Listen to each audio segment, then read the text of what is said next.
ஒரு தீர்மானத்தை வைத்துக்கொண்டு நீ இதை புசிக்க வேண்டும். With the determination, implicitly obeying the word of God, you have to eat this. ఈ యొక్క దేవుని యొక్క వాక్యము ఏమి చెప్పుచున్నదో వాటి ప్రకారం నువ్వు తీర్మానం చేసుకొని నువ్వు భుజించవలెను. அந்த வசனம் எழுதப்பட்ட காலத்தை பாருங்கள்.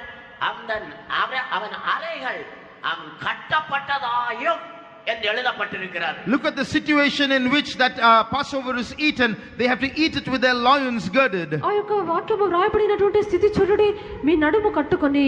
ఏదో ஒன்றை புசித்துவிட்டு போகும்படியாக அல்ல, வானத்தை பூமியை உண்டாக்கின ஆண்டவருடைய சரீரத்தை புசிக்கும்படியாக நாம் இங்கு வந்து கூடி இருக்கிறோம். We are here not just to eat something and go. We are here to participate and eat of the blood of the Lord of the heaven and earth.